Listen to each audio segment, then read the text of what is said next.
With that being said, Wolfpack Nation, we're going to jump into a brand new segment here that we're excited about here, which is called the Hot Take Countdown.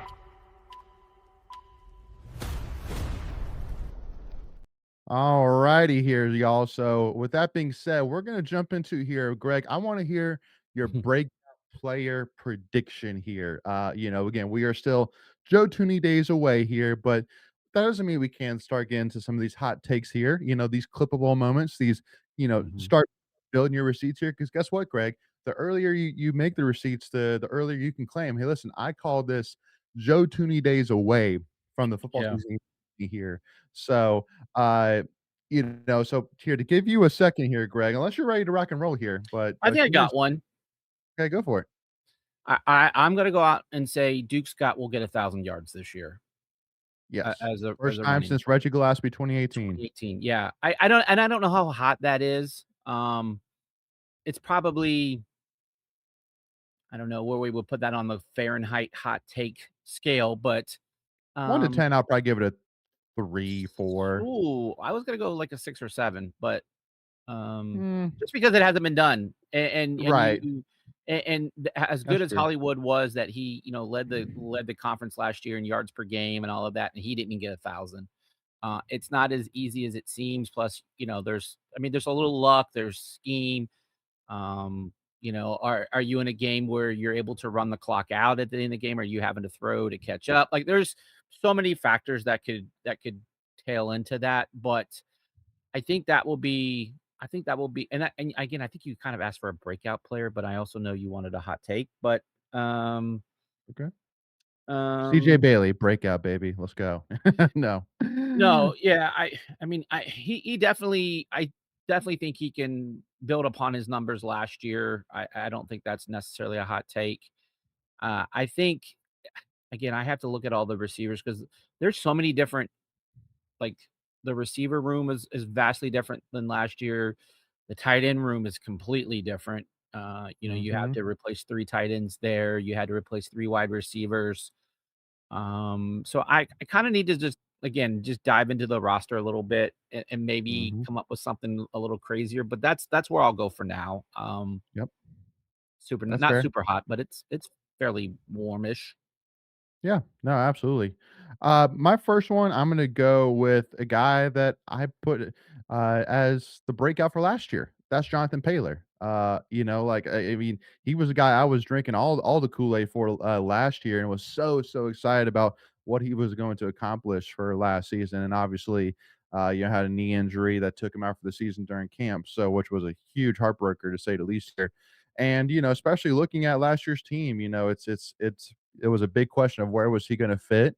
Now I think there's definitely even more of an opportunity for him to fit this year, as there is so many questions of outside of Duke Scott, who are going to be CJ Bailey's guys this year. And Paylor's a guy now that has what 2 years at NC State. Yeah. With nothing, I And mean, he's done nothing, and again, not all his fault. I mean, he was redshirted his no, first year and injured last year, right. but I don't know, like, if What he does what anything, he could be a breakout player for sure. what? Because I mean, really comes down to Greg. I mean, like 2 years ago, You know, y I mean, really over the last 2 years, just it's been well, specific last year, we won't blame on him. He was out with an injury, can't do anything about that. 2 years ago, a true freshman guy, and you were playing with Casey Concepcion, Noah Rogers, Wesley Grimes, Just Jolie, you name it, like, where was he gonna fit? Especially as a true freshman. That was really kind of the big question. Obviously, at the time, redshirting was actually a thing. Now it's not. So, um, but just like you said, Greg, like, yeah, 2 years, but hey, listen, I mean, 2 years learning, understanding the system, you know, same offensive coordinator, playing with CJ Bailey, hanging out with CJ Bailey, growing you know, that bond. So we'll see. Again, I mean, right now you're just not really hearing a lot from camp. So, you're not really able to hear a lot publicly about what things are looking like here. But I mean, he's a guy that out of high school, I mean, was had. I mean, I actually saw him in person because he played only about Mhm. 15 minutes down the road from me here. But I mean, out of high school, he had over 3,000 all-purpose yards, and as a junior, had 17 touchdowns on 77 carries. So literally, basically about a quarter of the time that he got the ball as a running back, he scored a touchdown.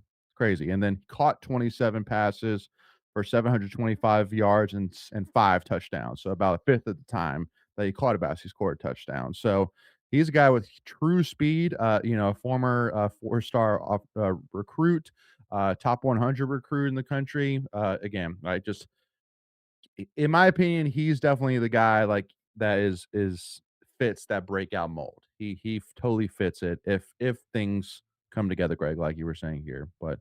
Um, but do you have any other kind of players to come to mind here, Greg? Um, I'm definitely curious, some of these guys that CJ has played with in previous, like in high school, like a JoJo Trader, the running back we got from Carolina.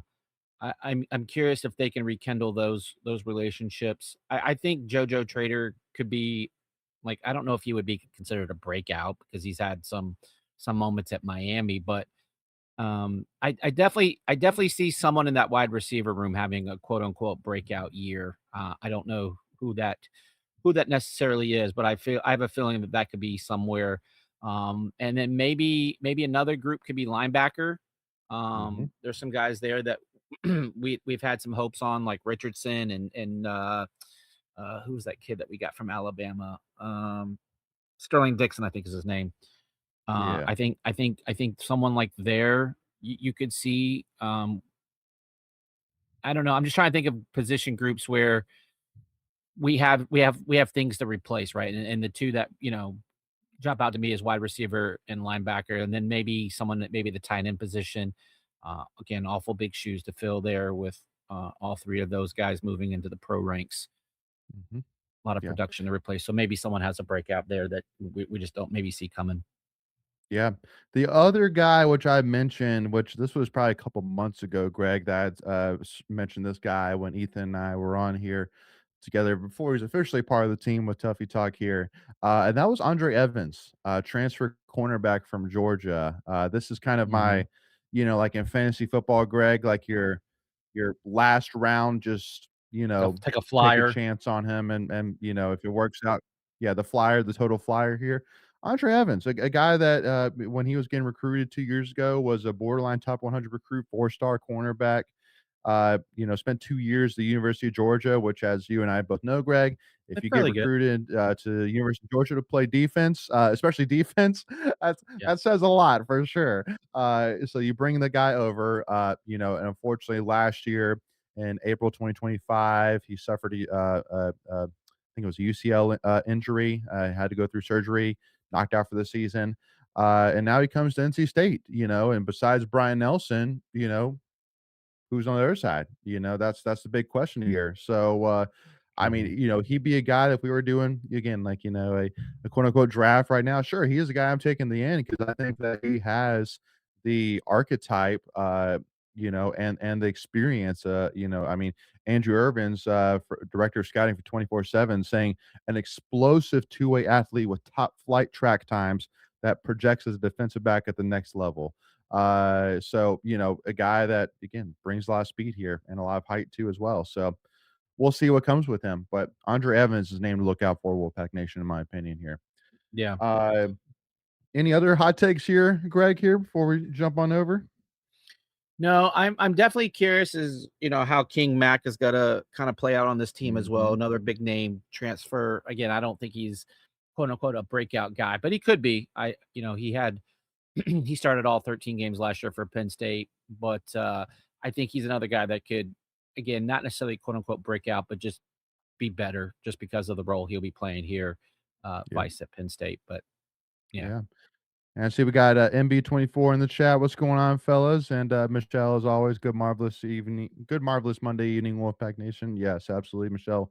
Appreciate you. And let us know in the comments too, as well, y'all. Who are your predictions for breakout player here for this upcoming football season here? But I do want to also plug too, as well, our man Ethan here, and because I mentioned him becoming part of the Tuffy Talk team, and one of the things that we have loved so far is his amazing members only content that he's been putting out. 3 videos a week to our members only. It's on our Patreon, only $5 a month, so less than a cup of coffee. And again, you get 3 videos a month, so which is 12 videos for only $5. And on top of that, too, you also get access to our members only rumor chat too as well. So if we're hearing anything Wolfpack Nation, we will make sure to share it right there as well. So a little bit of insight and also too, a little bit of fun too as well in terms of thoughts on commits, in terms of predictions, you name it. Members only, Patreon, $5 a month. Link down in the description. Make sure to go and sign up here today.